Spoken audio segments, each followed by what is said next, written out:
안녕하세요. 목동샘 소나무 한자입니다. 중학교 학교에서 배우는 한문 수업 학교 시험을 대비하기 위한 영상이고요. 하인시의 이해 부분인데 시험에 꼭 나오는 것만 설명하고 문제를 풀어보도록 하겠습니다. 하인시를 이해하기 위해 꼭 알아야 될 것은 무엇일까요? 그 중에서도 중학교 교과서 수준에서 나올 만한 것만 알아보도록 하겠습니다. 하인시 종류를 알아야 되고 형식을 알아야 되고 그 다음에 아분, 운자를 알아야 되고 배우법을 알아야 되고 어디서 끊어 있는지 알아야 되고 또 전개 방식이 어떻게 되는지 알아야 됩니다. 이제 차곡차곡 하나씩 공부해 보겠습니다. 하인시의 종류는 하인시란 한문으로 이어진 정형시인데 크게 고체시와 근체시로 나눠볼 수 있어요. 그 기준을 당나라를 전후한 시기라고 하는데 당 이후에 문화가 발달하면서 한시를 지을 때 아무렇게나 쓰면 안 되고 지켜야 될 규칙이 많이 생겼거든요. 그 규칙에 맞춰서 쓴 시들을 근체시라고 합니다. 한시의 형식을 알아보도록 하겠습니다. 5원 절구 하나, 둘, 셋, 넷, 다섯. 5원이라 함은 글자가 가로로 5개란 얘기고 절구란 말은 줄이 하나, 둘, 셋, 넷, 4줄로 되어 있을 때 5원 절구라고 하고요. 하나, 둘, 셋, 넷, 똑같이 5개로 되어 있는데 줄이 8개이면 5원 율시라고 하고 7원, 그러니까 옆으로 글자가 7개, 한자가 7개로 되어 있는데 밑으로 4줄이면 절구, 7원으로 되어 있는데 8줄이면 율시라고 합니다. 그러니까 한시는 전부 5원 절구, 5원 율시, 7원 절구, 7원 율시 이렇게 형식에 맞아야 돼요. 한시에서 가장 중요한 것 중에 하나가 아분법인데 아분법이란 한시를 지을 때 같은 운자를 일정한 곳에 규칙적으로 반복하여 운율을 조성하는 수법이다. 그러니까 쉽게 표현해서 영어의 라임처럼 비슷한 발음을 써서 리듬감을 주는 것을 아분법이라고 하고 그 아분법에 들어가는 글자, 그러니까 그것을 운자라고 합니다. 한시를 읽을 때 리듬을 주기 위한 글자, 그것이 운자죠. 다음 시에 운자가 무엇이냐 물어보는 시험이 되게 많이 나오는데 그런데 운자는 아무데나 들어가는 게 아니라 꼭 들어가야 되는 위치가 있거든요. 그 위치는 5원은 두 번째 줄의 맨 마지막에, 네 번째 줄의 맨 마지막, 그 다음에 7원 절구는 똑같이 두 번째 줄의 마지막, 네 번째 줄의 마지막은 똑같지만 첫 번째 줄의 마지막도 운자가 들어가야 돼요. 실제로 시에서 보겠지만 운자는 비슷한 발음이 나는 것을 운자라고 하는데 예를 들어 이 공이라는 발음이 왔다. 그러면 여기 뭐 동이라는 발음이 왔던 공이라는 발음이 왔던 비슷한 발음의 글자가 이 위치에 와야 됩니다. 그러니까 한번 운자를 다시 한번 설명해 보면 공은 기역, 그 다음에 오, 그 다음에 이응 이렇게 3개의 구성 요소로 되어 있잖아요. 그런데 두 번째와 세 번째가 맞으면 같은 발음이라고 봅니다. 그래서 운자는 비슷한 발음이 오는 것이면 운자라고 인정이 돼요. 다음은 한시 대우법인데요. 대우법은 서로 대응하게 하여 대립의 미, 시의 아름다움을 더 나타내는 수사법을 얘기하고 국어 시간에 배운 대꾸법과 같은 것이라고 보면 됩니다. 대우법은 한시에서는 이 한 줄을 구라고 부르는데 그냥 헷갈리니까 쉽게 그냥 줄로 표현할게요. 첫 번째 줄과 두 번째 줄에 대우를 이루는 것, 또 하나는 세 번째 줄, 네 번째 줄 이렇게 대우를 이루도록 하는 것이 대우법인데 그러니까 첫 번째, 네 번째 이렇게 띄어서는 못하고 연이어져 있는 첫 번째, 두 번째, 세 번째, 네 번째 이렇게 대우를 이루도록 하는 것을 대우법이라 하고 율시에서는 세 번째, 네 번째 줄과 다섯 번째, 여섯 번 줄에 반드시 대우법을 이루어야 합니다. 그러니까 시 짓기가 굉장히 어렵겠죠. 다음은 한시를 끊어읽는 법인데요. 한시는 노래와 같기 때문에 리듬에 맞춰서 읽는 것이 굉장히 중요해서 정확한 곳에서 끊어읽어야 됩니다. 5원 절구는 2와 3으로 끊어읽고 7원 절구는 4와 3으로 끊어읽는다. 보통 이렇게 얘기하는데 가장 외우기 쉬운 방법은 뒤에서 세 글자를 끊어읽으면 돼요. 앞에 건 세지 말고 뒤에 것만. 그러니까 뒤에 거 3개를 끊으면 7원이든 5원이든 똑같거든요. 그래서 외우기 좋게 뒤에서 세 글자를 끊어 읽는다. 다음은 한시의 전개 방법인데 5원 절구는 첫째 줄은 기, 시상을 일으키고 두 번째 줄은 승, 이야기를 이어나가고 세 번째 줄은 전, 이야기를 전환시켜서 네 번째 줄은 결론을 맺는다 하는 기승전결로 전개시킨다. 이런 형식이 있고요. 그리고 트연 절구는 2개씩 묶어서 수련, 합련, 경련, 미련 이렇게 얘기하는데 이건 어려우니까 그냥 이런 게 있다 정도만 알면 될 것 같아요. 중학교 교과서 한시를 이해하기 위해서 꼭 알아야 될 걸 복습해보면 한시의 종류에는 고체시와 근체시가 있다. 근체시는 형식이 맞아야 된다. 5글자는 오언, 4줄은 절구, 7글자는 칠언, 8줄은 율시 이렇게 외우면 되고요. 아분법은 굉장히 중요한데 리듬을 맞추는 글자가 정확한 위치에 와야 된다. 두 번째, 네 번째 줄. 7언은 첫 번째, 두 번째, 네 번째 줄에 와야 된다. 그 다음에 대우법, 서로 대우를 이루어 시의 아름다움을 표현한 법이 대우법. 끊어 읽는 것은 뒤에서 세 글자를 끊어 읽는다. 전개 방식은 기승전결의 방법으로 전개한다. 이제 시를 통해서 실제적으로 알아보도록 하겠는데요. 밤이라는 시는 이산해라는 사람이 7살에 지은 시입니다. 일단 글자 수가 하나, 둘, 셋, 넷, 6개니까 형식은 5언이고 또 4줄이니까 절구겠네요. 그래서 형식은 5언 절구이고 운자는 두 번째 줄 맨 마지막과 네 번째 줄 맨 마지막이니까 운자는 평과 형, 그러니까 형, 발음 비슷하죠? 이 두 글자가 운자입니다. 그럼 가장 쉬운 끊어읽기는 뒤에서 3개니까 여기서 이렇게 뒤에 3글자를 끊어읽으면 되겠죠? 이렇게만 안다고 쉬운 문제를 풀 수 있는 건 아니에요. 글자도 잘 알고 해석할 줄 알아야 되는데 한번 해석해보면 한일, 대복, 날생, 석삼, 아들자 하나의 배에서 세 아들이 생겼으니 가운데 중 사내남 두량 남면 평평할 평. 가운데 사내놈이 양면이 평평하구나. 그거는 우리가 밤송이가 이렇게 들어있으니까 이 끝부분은 이렇게 동그란데 가운데 거는 좀 이렇게 납작해지잖아요. 그래서 그것을 재미있게 표현한 것 같습니다. 아들자 따를 수 먼저 선 뒤후 떨어질락.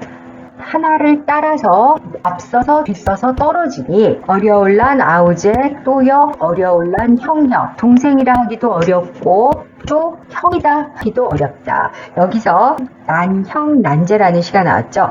막상막하라는 뜻이에요. 형이라고 하기도 동생이라고 하기도 실력도 뭐 다 비슷할 때 난형 난제라는 사자성어가 쓰였습니다.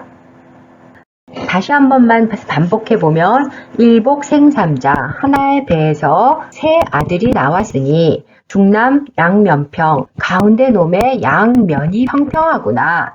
자수 선우라 하나를 따라서 뒤로 떨어지니 난제형 난형 동생이라 하기도 어렵고 그리고 형이라 하기도 어렵구나. 누가 먼저 태어났는지 모르겠다는 재미있는 시였습니다. 시를 하나 더 보고 문제를 풀어보도록 하겠는데요. 교과서에는 대동강으로 실린 이 시는 흥인이라는 제목으로 더 유명하고 고려시대의 문인이었던 정지상의 시입니다. 먼저 형식을 보면 하나, 둘, 셋, 넷, 다섯, 여섯, 일곱 글자로 되어 있으니까 7언이고 한 줄, 두 줄, 세 줄, 네 줄로 되어 있으니까 절구네요. 네 줄은 모두 절구죠. 그래서 형식은 7언 절구이고 운자는 첫 번째 줄 마지막, 두 번째 줄 마지막, 네 번째 줄 마지막 이렇게 다 와야 되니까 운자는 다, 마늘따, 노래가, 물결파, 다, 가, 파 발음이 비슷하죠? 그래서 이것이 운자입니다. 끊어읽기는 쉽죠? 뒤에서 3개 끊으니까 오헐장제, 초색다 여기서 뒤에서 3개를 끊으면 됩니다. 이제 한번 해석해 보겠습니다. 비우 7월, 길장 축제, 풀초 빛생 마늘따. 비가 멈추고 긴 뚝에 색깔이 많구나. 그러니까 비 그친 뚝에 풀 색깔이 짙구나. 보낼 송 그대군, 남영란 개포, 움직일 동 슬플비 노래가. 그대를 보낸 남포에 그러니까 포구 배가 떠나는 곳에 슬픈 노래가 울려 퍼진다. 여기서 동이라고 표현을 했는데 이것은 움직인다라는 표현보다는 많이 울려 퍼진다 이런 뜻으로 쓰였습니다. 그대 보낸 포구에 슬픈 노래가 들린다. 큰데 같을 동 강강 물수 어찌하 떼시 다할진. 대동강의 물이 어느 때 마르겠는가? 대동강의 물이 하시 어떤 때에 마르겠는가? 달을 별 눈물로 해년 더할 첨 푸를록 물결파. 이별의 눈물이 년년 해마다 푸른 물결에 더해진다. 이런 시인데, 이 시는 슬픈 이별의 시로 남포에서 이별하는 사람이 너무 많아서 대동강물이 마를 날이 없다. 해마다 눈물이 점점 더해지기 때문이다. 그래서 이별의 슬픔을 표현한 시입니다. 한 번만 더 해석해보면 우헐장제 초색다. 비 그치고 긴 뚝에 풀색깔이 짙구나. 송근 남포 동비가 그대 떠난 남포에는 슬픈 노래가 울려 퍼진다. 대동강수 하시진 대동강의 물이 어찌 마를 수 있겠느냐. 별루년년 첨록파. 이별의 눈물이 해마다 파도에 더해지는데 라는 시였습니다. 자, 이제 실제적으로 문제를 풀어보겠는데요. 자, 이 시는 앞에서 읽었던 오원절구 밤이라는 시죠. 시의 설명으로 바르지 않은 것은 오원절구 맞죠? 5글자니까 이사내가 7살에 지은 시 맞고 주요 소재는 밤이었습니다. 사물을 의인하, 그러니까 밤을 사람의 아들로 표현했으니까 그것도 맞고, 시인이 7살짜리 아들을 위해 지은 시는 아니에요. 시인이 7살에 지었습니다. 항상 나오는 운자를 물어보는 글자인데요. 5원 절구니까 두 번째 줄 마지막, 네 번째 줄 마지막. 운자는 평과 형이네요. 답은 여기에 있습니다. 다음은 띄어읽기죠. 이거 너무나 쉬운 문제. 어떻게? 뒤에서 3개짜리, 뒤에서 3개 여기 있죠? 중남 양면평. 모든 시는 다 뒤에서 3개를 끊어 읽으면 돼요. 나에서 가장 마지막으로 풀이되는 한자는 정확하게 그 시를 이해했는지 물어보는 문제인데, 중남 양면평 읽어보면 가운데 남자놈이 양 얼굴이 평평하다. 그러니까 마지막으로 해석된 것은 평평할 평자였습니다. 녀석들을 따라서 앞서거니 뒤서거니 할 때 이건 한자를 정확히 아나 물어본데, 앞선다는 건 먼저 선 여기 있죠. 나의 평평할 평우의 풀이로 바른 것은 평평하다, 얼굴이 평평하다 해서 2번 평평하다고 쓰였습니다. 다음은 대동강이라는 7원절구를 읽고 풀어보는 문제입니다. 가를 바르게 띄어 읽은 것은, 가는 여기 있는데 띄어 읽기는 쉬워요. 무조건 뒤에서 셋. 근데 뒤에서 셋인 게 이렇게 개나 있죠. 발음을 정확하게 읽었는지, 음을 정확하게 읽었는지를 알아봐야 됩니다. 우헐장제, 초색다니까 이게 답이네요. 우헐장제. 여기서 제자는 둑제였습니다. 긴 뚝에, 그러니까 강가에 있는 긴 뚝에 초록이 짙어지는구나. 위시의 설명의 바르지 않은 것은 7원절구 맞죠? 지은이는 조선시대의 유명한 문인 정지상 맞습니다. 운자는 첫 번째 마지막, 두 번째 마지막, 네 번째 마지막. 하나, 둘, 셋 다 맞았네요. 주제는 임과의 이별이다. 그렇죠?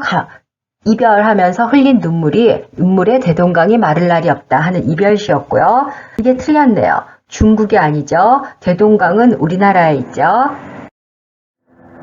다음은 전반적인 이해를 물어보는 문제인데, 장제는 글자를 아나, 뚝제니까 긴 강뚝이 맞고, 색이 많아진다는 거는 짙어진다는 의미 맞고, 여기서 임금군이지만 그대군으로 쓰여서 맞고, 남포, 새로운 만남을 기약하는 장소, 이게 틀렸네요. 이별의 장소죠. 그래서 대동강에 눈물이 더해지는 거니까 이게 틀렸고, 여기서 음길 동자는 진동하다, 울려 퍼지다의 의미 맞습니다.